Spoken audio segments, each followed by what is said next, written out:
Hi! Welcome to Devika Ilangovan channel. இன்றைக்கி நம்மளோட சேனலில் என்ன வீடியோ பார்க்க போகிறோம் அப்படின்னு பார்த்தீங்கன்னா, ஸ்ரதனுக்கு ரொம்ப நாளாகவே கேர்ள் பேபி மாதிரி ட்ரெஸ் பண்ணி ஃபோட்டோ எடுக்கணும் அப்படின்றது எனக்கு ரொம்ப நாளாக வந்த ஆசை. இப்போ வந்து பார்த்திங்கன்னா ஸ்ரதனுக்கு மொட்டை அடிக்க போகிறோம். சரி, அதுக்கு முன்னாடி முடியெல்லாம் இருக்கும்போதே வந்து பண்ணிடலாம் அப்படின்னு சொல்லிட்டு ஃபோட்டோ எடுக்கிறதுக்கு தான் வந்து ரெடி பண்ணிகிட்ருக்கேன். அவனை நான் எப்படி ரெடி பண்ணேன் அப்படின்றது தான் இந்த வீடியோவில் வந்து ஷேர் பண்ணிக்க போகிறேன். அது மட்டும் இல்லாமல் அங்கே ஃபோட்டோஸ் எடுத்திருந்த ஃபோட்டோஸுமே நான் இதில் வந்து ஆட் பண்ணியிருக்கேன். உங்களுக்கு பார்த்துட்டு பிடிச்சிருக்கா இல்லையா அப்படின்றதையும் மறக்காமல் கமெண்ட்டில் வந்து சொல்லுங்கள். ஸ்ரதனுக்கு வந்து பார்த்திங்கன்னா இந்த மாதிரி ஃபோட்டோ எடுக்கணும்னு சொல்லிட்டு ஒரு 7 மாதத்துக்கு முன்னாடியே இந்த ட்ரெஸ்ஸு, அதாவது இன்றைக்கி போட்டிருப்பான் பாருங்கள், அந்த ட்ரெஸ் எல்லாமே வாங்கிட்டு வந்து வச்சுருந்தேன். பட் வந்து அது எடுக்கவே முடியல, தள்ளி போயிட்டே வந்து இருந்துச்சு. ரொம்ப நாளாக நானுமே அதை எடுத்து அப்படியே பீரோக்குள்ளே வச்சுட்டே இருந்தேன். சரி, இதுக்கு மேலே டைம் இல்லை, ஏன்னா மண்டே வந்து இன்றைக்கி நாங்கள் வந்து ஊருக்கு கிளம்புறோம். ஸ்ரதனுக்கு வந்து பார்த்திங்கன்னா புதன்கிழமை அன்னைக்கு மொட்டை அடிக்க போகிறோம். அதனால் ஊரில் போயுமே ஃபோட்டோ எடுக்கிறதுக்கு பாசிபிள் வந்து இல்லை அப்படின்றதுனால நேத்தியே வந்து பிளான் பண்ணியாச்சு, அவனுக்கு கண்டிப்பாக எடுத்துடணும் அப்படின்னு சொல்லிட்டு. ஸ்ரதனை பொறுத்த வரைக்கும் அவன் குட்டியாக இருக்கும் போதெல்லாம் மேக்கப் போடுவேன். தூங்கும்போது மேக்கப் போட்டு ஃபோட்டோஸ் எல்லாம் நிறைய எடுத்திருக்கேன். பட் இந்த தடவை என்னென்னா, அவன் வந்து தூங்கி எழுந்திரிச்சிட்டான். சரி, மறுபடியும் ஃப்ரெஷ்ஷாக ஒரு தடவை குளிக்க வச்சிடலாம் அப்படின்னு சொல்லிட்டு ஸ்ரதனை குளிக்கெல்லாம் வந்து வச்சாச்சு. நான் மேக்கப் போட போகிறேன்னு முன்னாடியே வந்து சொல்லியிருந்தேன். அதனால் ரொம்ப சமத்தாக இருக்க மாதிரி சரி சரின்னு எல்லாத்துக்கும் தலையாட்டினான். ஃபஸ்ட்டு ஸ்டார்ட் பண்ணும்போதெல்லாம் ரொம்ப நல்ல பிள்ளையாக தான் வந்து இருந்தான். அதுக்கப்புறம் வந்து பார்த்திங்கன்னா அவனோட சேட்டை வந்து ஆரம்பிச்சிட்டான். லைட்டாக வந்து ஃபவுண்டேஷன் மட்டும் லேஸாக வந்து போட்டிருந்தேன். ஏன்னா அவனுக்கு பவுடர்லாம் போட்டால் சுத்தமாக நிற்காது. சரி, அதனால் லேஸாக மட்டும் ஃபவுண்டேஷன் மட்டும் போட்டிருக்கேன். இது பெருசாக குழந்தைய அஃபெக்ட் பண்ணுமா அப்படின்னு கேட்டிங்கன்னா, ரெகுலராக போடக்கூடாது. பட் வந்து பார்த்திங்கன்னா என்றைக்காவது ஒரு நாள் போடும்போது எதுவும் ஆகாது அப்படின்றதுனால ரொம்ப கம்மியாக தான் வந்து தம்பிக்கு போட்டிருந்தேன். அதுக்கப்புறம் காம்பேக்ட் பவுடர் வந்து போட்டாச்சு. தங்கம் கண்ணை மூடுங்க, அம்மா வந்து வரைய போகிற ஐப்ரோ அப்படின்னு சொன்ன உடனே அழகாக வந்து கண்ணை மூடிட்டான். நம்ம என்னெல்லாம் சொல்கிறோமோ அதெல்லாம் ஓரளவுக்கு சமத்தாக தான் வந்து கேட்டுட்டு இருந்தான். பட் அவனுக்கு ஏதாவது ரொம்ப பிடிக்காமல் இருந்துச்சு அப்படின்னா ஒரு மாதிரி வந்து கொஞ்சம் ரூடாக வந்து நடந்துக்கிற மாதிரி வந்து பண்ணிகிட்டே இருந்தான். ஐப்ரோ வரைகிறதுக்கெல்லாம் அவ்வளோ அழகாக வந்து காமிச்சு கொடுத்துட்டு இருந்தான். அவர் வந்து ஆஃபீஸ் போயிட்டார். அதுக்கப்புறமா வந்து பார்த்திங்கன்னா, நான் வந்துடுறேன், நீங்கள் ரெடியாக இருங்க அப்படின்ற மாதிரி வந்து சொல்லியிருந்தார். ஃபஸ்ட்டு பிளான் என்ன அப்படின்னு பார்த்தீங்கன்னா, தேவேஷையும் ஸ்ரதனையும் உட்கார வச்சு ஒரு ஃபோட்டோவாவது எடுக்கணும் அப்படின்றது தான் என்னோடய பிளானு. ஆக்சுவலாக அவர் கால் பண்ணி சொல்லும்போது, நீயும் ரெடி ஆகிடு, நம்ம 4 பேரும் சேர்ந்து ஒரு ஃபோட்டோ எடுத்துக்கலாம் அப்படின்னு சொன்னார். பட் எனக்கு ரெடி ஆகிறதுக்கெலாம் வந்து அந்த டைமே வந்து கிடையாது. ஏன்னா இவங்க 2 பேரையும் ரெடி பண்ணுறதே எனக்கு பெரிய வேலையாக இருக்கும். அதனால் வந்து பார்த்திங்கன்னா, நான் பெருசாலாம் ஒன்றும் ரெடி ஆகவே இல்லை. அப்படியே வந்து வெறும் முகத்தை மட்டும் தொடச்சிட்டு வெறும் ஐலைனர், லிப்ஸ்டிக் மட்டும் போட்டுட்டு நான் வந்து ரெடி ஆகிட்டேன். ஏன்னா அதுக்கு மேலே எனக்கு சுத்தமாக வந்து டைம் இல்லை. ஸ்ரதனை வந்து ரெடி பண்ணும்போதே பார்த்திங்கன்னா அம்மா அப்பா 2 பேரும் வந்துட்டாங்க. அம்மா ஊருக்கு போயிட்டு அப்போ தான் வந்திருந்தாங்க. சரி, தம்பியை பார்த்துட்டு போகலான்னு சொல்லி வந்தாங்க. தேவேஷுமே ஸ்கூல்லேருந்து வந்துட்டான். தேவேஷ்க்குமே நேற்று சண்டேன்றதுனால வந்து பார்த்திங்கன்னா லீவு தான். அதனால் சரி தங்கம் நீங்கள் இருங்க, நான் ஃபஸ்ட்டு தம்பியை ரெடி பண்ணிடுறேன் அப்படின்னு சொல்லிட்டு ஸ்ரதனை தான் வந்து ரெடி பண்ணியிருந்தேன். லேஸாக வந்து பார்த்திங்கன்னா ஐஷேடோ மட்டும் போட்டுட்டு அப்படியே ப்ளஷ் எல்லாமே வந்து போட்டு விட்டுட்டேன். ஒரு ஸ்டேஜுக்கு மேலே என்ன பண்ண ஆரம்பிச்சிட்டான் அப்படின்னா, முகத்தில் வந்து கை வச்சு கலைக்க ஆரம்பிச்சிட்டான். அவன்கிட்ட பேசிக்கிட்டே இருந்தேன் நான். ஏன்னா அப்போ தான் வந்து அவன் ஓரளவுக்கு பண்ண விடுவான் அப்படின்னு சொல்லிட்டு. நம்ம பொண்ணு மாதிரி ரெடி பண்ணுறோம் அப்படின்னா மை இல்லைன்னா கண்டிப்பாக நல்லா இருக்காது. பட் அதெல்லாம் வைக்கிறதுக்கு அவன் காமிக்க மாட்டான்னு எனக்கு தெரியும். அதனால் சும்மா கண்ணுக்கு கீழே சைடில் மட்டும் பார்த்திங்கன்னா லேஸாக மட்டும் ஐலைனர் வச்சு அப்படி இழுத்து மட்டும் விட்டுருந்தேன். அதுக்கே ரொம்ப நேரம் ஸ்ட்ரகிள் பண்ணிட்டு தான் வந்து பண்ணுற மாதிரி இருந்துச்சு. அதுக்கப்புறம் வந்து பார்த்திங்கன்னா சரி டிவி போட்டிருந்தேன். சரி, பொம்மை படம் ஏதாவது பார்த்தானா கொஞ்ச நேரம் அமைதியாக இருப்பான்னு. அவன் எதுக்குமே அசர்ற மாதிரி இல்லை. லிப்ஸ்டிக் போடணும்னு சொல்லியிருந்தேன். நான் லிப்ஸ்டிக் போட போகிறேன்னு தெரிஞ்ச உடனே நாக்கை வெளியில் நீட்டி ஒரு மாதிரி வந்து பண்ணிகிட்டே இருந்தான். ரொம்ப நேரம் போராட்டத்துக்கு அப்புறமா தான் வந்து லிப்ஸ்டிக்கே என்னால் போட முடிஞ்சிச்சு. தங்கம் லிப்ஸ்டிக்லாம் போட்டு முடிச்சுட்டு உதட்ட வந்து அட்ஜஸ்ட் பண்ணுங்க அப்படின்னு சொன்ன உடனே அதே மாதிரி க்யூட்டாக வந்து பண்ணி காட்டிகிட்டே இருந்தான். எனக்கு என்ன சொல்கிறது, அவங்க மேக்கப் பண்ணுறதை தாண்டி அவன் பண்ணுற சின்ன சின்ன விஷயத்தெல்லாம் பார்த்து நான் ரொம்ப நேரம் சிரிச்சுக்கிட்டு பொறுமையாக தான் வந்து ரெடி ஆகிட்டு இருந்தேன். தம்பியை ரெடி பண்ணுறதுக்கு ஆல்மோஸ்ட் 1 ஹவருக்கு மேலே வந்து எனக்கு ஆயிடுச்சு. இருந்தாலும் இவன் பண்ணுறதெல்லாம் பார்த்து சிரித்து பொறுமையாக தான் நான் வந்து எல்லாமே வந்து பண்ணிகிட்ருந்தேன். அதுக்கப்புறம் தேவேஷ் என்ன பண்ணான்னா ஃபோன் மட்டும் கொடுத்துட்டான். சும்மாவாவது அதை வச்சுட்டு இருக்கட்டுமா அப்படின்னு சொல்லிட்டு. சரி, அப்போவாவது காமிக்கிறானா பார்க்கலாம் அப்படின்னு சொல்லிட்டு தான் நானும் வெயிட் பண்ணிகிட்டு இருந்தேன். அதுக்கப்புறம் வந்து பார்த்திங்கன்னா ஒழுங்காக தான் வந்து காட்டிகிட்டு இருந்தான். எல்லாமே கொஞ்ச நேரம் தான். ஃபோன் வைக்கும்போது பாப்பா வேணும் அப்படின்னு கேட்டான். அவன் சுட்டிக்கண்ணம்மா வந்து பார்ப்பான். அதனால் சரி பொட்டு வைக்கிற வரைக்கும் காமிக்கலான்னு சொல்லிட்டு அதை வந்து வச்சுருந்தேன்.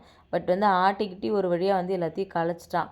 மேக்கப் போட்டதில எல்லாமே வந்து கலைஞ்சு போச்சு. மறுபடியும் வந்து அதெல்லாம் மையெல்லாம் எடுத்துட்டு, திரும்ப வந்து பார்த்திங்கன்னா, ஐலைனர்லேயே சின்னதா இந்த மாரி ஒரு ஸ்டிக் வச்சு பொட்டு வந்து வச்சு விட்டுட்டேன்.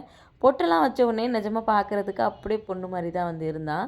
அவனுக்கு வாங்கிட்டு வந்த ட்ரெஸ்ஸு போட்டுடலாம் அப்படின்னு சொல்லிட்டு, ட்ரெஸ்ஸை வந்து கழட்டுறதுக்குள்ளேயே பயங்கர சத்தம்.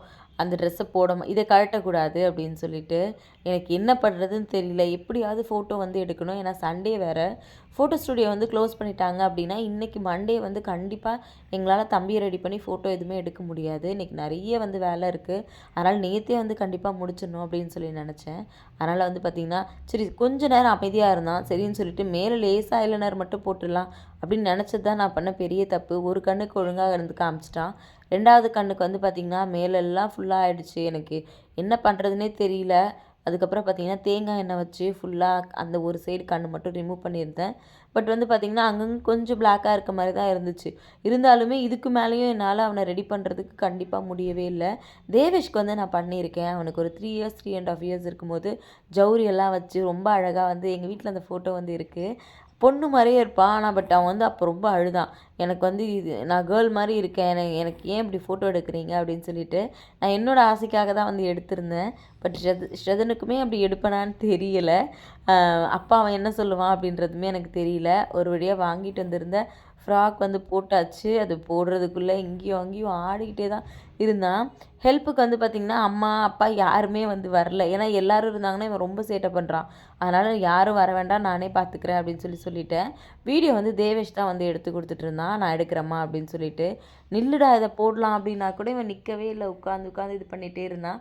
ஃபைனலாக பார்த்திங்கன்னா, ட்ரெஸ் எல்லாம் போட்டு முடிச்சுட்டு தம்பியை பார்க்கணும் அப்படின்னு வந்து நினச்சேன். எனக்கு பார்த்த உடனே ரொம்ப ஹாப்பியாக இருந்துச்சு. நிஜமாகவே அப்படியே பொண்ணு மாதிரியே தான் வந்து இருந்தான். தலையெல்லாம் சீவிட்டு பார்க்கும்போது எங்கள் அம்மாக்கிட்டேயும் கூப்பிட்டு காமிச்சிருந்தேன். அதுக்கப்புறம் பார்த்திங்கன்னா, அப்பாவும் வந்து பார்த்தாங்க. எல்லாருமே வந்து பார்த்திங்கன்னா, அப்படியே பொண்ணு மாதிரியே இருக்கான். அது மட்டும்தான் வந்து சொல்லிகிட்டே இருந்தாங்க. இந்த ஹேர் பேண்ட் வந்து நான் ரொம்ப ஆசையாக வந்து வாங்கியிருந்தேன் தம்பிக்காக. அதை போட்ட உடனே அவனுமே வந்து பெருசாக கழட்டலாம் இல்லை. ஃபஸ்ட் டைம் போடும்போது மட்டும் பார்த்திங்கன்னா, கொஞ்சம் லேசாக தட்டி விடுற மாதிரி வந்து பண்ணான். பட் அதுக்கப்புறம் அவனுக்கே அது ரொம்ப பிடிச்சிருச்சு. அதனால் வந்து பார்த்திங்கன்னா, அவ்வளோ அழகாக தலையில் போட்டு காமிச்சிட்டு இருந்தான். அதுக்கப்புறம் சரி வெளியில் போயிட்டு சும்மா சின்னதாக வீடியோஸ் மட்டும் எடுக்கலாம் அப்படின்னு வந்து நினச்சிட்டு இருந்தேன். பட் கழுத்து வந்து ரொம்ப மொட்டையாக இருக்க மாதிரி இருந்துச்சு. சரி கழுத்தில் சின்னதாக ஏதாவது ஒரு செயின் போடலாம் அப்படின்னா, அதுக்கு ஒரு 20 நிமிஷம் மேலே வந்து ஆயிடுச்சு. போடுறேன் மறுபடியும் கழட்டுறான், போட்டு விடுறேன் மறுபடியும் கழட்டுறான். என்ன பண்ணுறதுனே வந்து தெரியல. சரி இதுக்கு மேலேயும் லேட் பண்ணக்கூடாது அப்படின்னு சொல்லிட்டு, எனக்கு தெரிஞ்ச மாதிரி ஏதோ வந்து போட்டு ஒரு வழியாக வந்து ஸ்ரதனை வந்து ரெடி பண்ணியாச்சு. தலை மட்டும் ஏதோ சரியாக செட் ஆகாத மாதிரியே வந்து இருந்துச்சு. சரி பரவாயில்ல, ஸ்டுடியோவில் போயிட்டு அதெல்லாம் சரி பண்ணிக்கலாம் அப்படின்னு சொல்லிட்டு ரெடி பண்ணேன். நான் ரெடி பண்ண உடனே அம்மா வந்து நான் ஸ்ரதனை ஒரே ஒரு வீடியோ மட்டும் எடுத்துக்கிறேன்னு சொல்லிட்டு, அவனும் அம்மாவும் சேர்ந்து ஒரு வீடியோ மட்டும் எடுத்துக்கிட்டாங்க. அதுக்கப்புறம் மாடியில் விட்டது தான். சாரை கையில் பிடிக்கவே முடியல. இந்த பக்கத்தில் இருந்து அந்த பக்கமும், அந்த பக்கத்தில் இருந்து இந்த பக்கமும் ஓடிக்கிட்டே வந்து இருந்தான். தங்கம் முகத்தை காமிங்க, அவன் முகத்தை சரியாக கூட பார்க்கவே முடியல. நம்ம எந்த பக்கம் ஃபோன் எடுத்துகிட்டு போகிறோமோ அதுக்கு ஆப்போசிட் சைடில் வந்து ஓடிட்டே இருந்தான். எனக்கு பின்னாடி சைடு அவன் முடியை பார்க்குறதுக்கு அவ்வளோ அழகாக இருந்துச்சு அந்த ஹேர் பேண்டோட. அதுக்கப்புறமா வந்து என்ன பிடிக்கிறேன் அப்படின்னு சொல்லிட்டு ஓடி விளையாடிட்டே இருந்தான். அப்படி ஒரு 20லேருந்து 25 மினிட்ஸ் அங்கே வந்து ஆச்சு. சரி இவனையே ரெடி பண்ணிகிட்டு இருந்தால் உடனே அவன் கோச்சிப்பான். அவனை மட்டும் ரெடி பண்ணுற, என்னை நீ பண்ணவே மாட்டேங்கிற அப்படின்னு. அதனால் சரி தேவேஷை ஃபஸ்ட்டு ரெடி பண்ணிடலான்னு சொல்லிட்டு தேவேஷை வந்து ரெடி பண்ணியாச்சு. நானுமே வந்து ரெடி ஆகிட்டேன். அவங்க அப்பா அதுக்குள்ளே வந்துட்டாங்க. வந்துட்டு உள்ளே வந்து ரெடி ஆகிட்டு இருந்தாங்க. அதுக்கப்புறமா ஸ்ரதனை வந்து பார்த்திங்கன்னா, கொஞ்ச நேரம் அவன் தூக்கி வச்சு விளையாடிட்டு இருந்தான். அப்பா வந்திருந்தாங்க. இவன் குச்சி எடுத்து அதுக்குள்ளே எல்லாரையும் வந்து அடிக்க ஆரம்பிச்சிட்டான். சரி இவனை எதுவுமே சொல்லக்கூடாது அப்படின்னு எல்லாருமே வந்து அமைதியாக தான் வந்து இருந்தாங்க. என்ன அவரை, அம்மாவை, இது பாருங்க எங்கள் அப்பாவை எல்லாரையும் இப்படி அடிச்சுட்டு விளையாடிட்டே இருந்தான். சரி இதுக்கு மேலே ரொம்ப லேட் ஆகிடும் அப்படின்னு சொல்லிட்டு ஸ்ரதனை கூட்டிகிட்டு ஸ்டுடியோவுக்கு வந்து போயாச்சு. அன்றைக்கி வந்து அம்மா அப்பா 2 பேரும் ஃபோட்டோ எடுத்திருந்தாங்க இல்லையா, அதே ஸ்டுடியோவுக்கு தான் இன்றைக்குமே வந்து போகிறோம். ஏன்னா அதுதான் நம்ம வீட்டு பக்கத்தில் இருக்குது. எப்போவுமே அந்த ஸ்டுடியோவில் தான் வந்து ஃபோட்டோ வந்து எடுப்போம். கால் பண்ணி கேட்டிருந்தோம். 8:00 வரைக்கும் இருப்பேன்னு சொல்லியிருந்தாங்க. நாங்கள் கிளம்பும்போதே மணி வந்து 6:30 கிட்ட ஆகிடுச்சு. சரின்னு சொல்லிட்டு 4 பேரும் கிளம்பியாச்சு. இந்த தடவை வந்து பார்த்திங்கன்னா, தேவேஷ்க்கு ட்ரெஸ் நான் எடுத்து கொடுக்கல. அவனே வந்து இதை எடுத்து போட்டுக்கிட்டான். நான் ஃபோட்டோலாம் எடுத்துகிட்டு வந்ததுக்கப்புறம் தான் யோசித்தேன், இவனுக்கு எந்த ட்ரெஸ்ஸுமே நம்ம எடுத்து கொடுக்கலையே அப்படின்னு. இல்லைம்மா எனக்கு அந்த டிஷர்ட் ரொம்ப பிடிச்சிருந்துச்சு, அதனால் நான் போட்டுக்கிறேன் அப்படின்னு சொல்லியிருந்தான். பட் ஃபோட்டோலையுமே அது பார்க்குறதுக்கு ரொம்ப அழகாக தான் வந்து இருந்துச்சு. அன்றைக்கி ஃபோட்டோ எடுத்துகிட்டு வரும்போதே அந்த அண்ணாக்கிட்ட சொல்லிட்டு வந்திருந்தோம், தம்பிக்குமே வந்து ஃபோட்டோ எடுக்கணும் அப்படின்னு சொல்லிட்டு. அதனால் வந்து பார்த்திங்கன்னா, நாங்கள் போன உடனே அவர் வந்து தம்பி ரெடி பண்ணியாச்சா அப்படின்ற மாதிரி கேட்டார். ஆமாம் அப்படின்னு சொல்லிட்டு அதுக்கப்புறமா ஸ்டுடியோக்குள்ளே போயிட்டு ஃபோட்டோ எடுக்கிறதுக்கு வந்து உட்காந்துட்டோம். எனக்கு என்ன ஒரு பயம் இருந்துச்சுன்னா, இவன் வீட்லயே இப்படியெல்லாம் சேட்டை பண்ணா, ஸ்டுடியோவில் போய் என்ன பண்ண போறானோ அப்படின்னு ரொம்ப பயமா தான் வந்து இருந்துச்சு. ஆனா ஸ்டுடியோக்குள்ளே போனதுக்கப்புறம் பார்த்தீங்கன்னா, ரொம்ப சமத்தா வந்து ஆயிட்டான். அது என்னன்னு தெரியல, ஃபோட்டோலாம் எடுக்கிறோம் அப்படின்னா பயங்கரமா வந்து போஸ் குடுக்குறான். எந்த டிஸ்டர்பன்ஸும் வந்து பண்றதில்ல. அவரே வந்து சொன்னாரு, ஃபோட்டோ ஸ்டுடியோவில் இருக்க அண்ணாவே, "ஃபோட்டோ எடுக்கிறோன்னா கரெக்ட்டா பார்க்குறான்மா அவன்" அப்படின்னு சொல்லிட்டு. எனக்கு ஸ்ரதனை வந்து நேர்ல விட இன்னும் ஃபோட்டோவில் ரொம்ப அழகா வந்து தெரிவான். நெறைய பேர் ஸ்ரதனை வந்து வீடியோவில் பார்த்துட்டு அவன் கண்ணு ரொம்ப அழகா இருக்குன்னு சொல்லியிருந்தீங்க. நேத்துமே அப்படிதான் இருந்துச்சு. மையெல்லாம் வச்சு பார்க்கும்போது அவன் கண்ணு இன்னும் ரொம்ப ரொம்ப ரொம்ப அழகா வந்து இருந்துச்சு. ஃபஸ்ட்டு இந்த சின்ன இதில வச்சு எடுக்கலான்னு சொல்லியிருந்தாங்க. பட் எனக்கு வந்து அது பிடிக்கல. அதனால இந்த பெரிய சேர்ல வச்சு எடுக்கலாம் அப்படின்னு சொல்லிட்டு, இதில 2 பேரையும் உட்கார வச்சு தான் எடுத்திருந்தோம். பார்க்குறதுக்கே அவ்ளோ வந்து அழகா இருந்துச்சு. எனக்கு சொல்ல வார்த்தையே இல்ல. எனக்கு அவ்வளோ வந்து சந்தோஷமா வந்து இருந்துச்சு. ஃபைனலா ஃபோட்டோஸ் எல்லாம் எடுத்துட்டு, அதுக்கப்புறம் ஃபோட்டோ வந்து செலக்ட் பண்ண சொல்லியிருந்தோம். அவர் என்ன சொன்னாருன்னா, "அம்மா எடுத்த எல்லா ஃபோட்டோவுமே அவ்வளோ அழகா இருக்கு. ஆல்மோஸ்ட் ஒரு 15 ஃபோட்டோஸ் கிட்ட எடுத்திருப்போம்னு நெனைக்கிறேன். எல்லாமே நல்லாயிருக்கு. இதில எதுவுமே வேணான்னு சொல்ற மாதிரி இல்ல. அதனால எல்லாத்தையுமே உங்களுக்கு அப்படியே அனுப்பி வச்சுர்றேன்" அப்படின்னு சொல்லியிருந்தாங்க. சீக்கிரமாவே இந்த ஃபோட்டோவ வீட்ல ஃப்ரேம் பண்ணி மாட்டணும் அப்படின்னு சொல்லி நெனச்சிட்டு இருக்கேன். அதில எங்களோட ஃபேமிலி ஃபோட்டோவுமே வந்து இந்த வீடியோல வந்து ஆட் பண்ணியிருக்கேன். கண்டிப்பா பார்த்துட்டு எப்படி இருக்கு அப்படின்றத மறக்காம சொல்லுங்க. அதுக்கப்புறம் ஸ்ரதனை வந்து இப்படி பார்க்குறதுக்கு உங்களுக்கு பிடிச்சிருக்கா இல்லையா அப்படின்றதையும் சொல்லுங்க. நெறைய பேர் அக்கா எப்போ இந்த வீடியோ போடுவீங்கன்னு சொல்லி கேட்டுட்டே இருந்தீங்க. ஸ்ரதனுக்கு கேர்ள் பேபி மாரி ட்ரெஸ் பண்ணி வீடியோ போடுங்க. அவன் இன்னும் அழகா இருப்பான்னு. உங்களுக்காக தான் இந்த வீடியோ. பிடிச்சிருந்துச்சு அப்படின்னா மறக்காம கமெண்ட்ல வந்து சொல்லுங்க. ஸ்ரதனுக்கு மொட்டை அடிக்கிற வீடியோலாம் போடுங்கன்னு சொல்லி கேட்டிருந்தீங்க. கண்டிப்பா நானுமே வந்து ட்ரை பண்றேன். நாளைக்கு வந்து ஊருக்கு வந்து போயிடுவோம். பட் அங்க வந்து வைஃபை கனெக்ஷன் இருக்காது. அதனால வந்து என்னால வீடியோஸ் சரியா போட முடியுமான்னு தெரியல. முடிஞ்ச வரைக்கும் நான் வந்து ட்ரை பண்றேன்.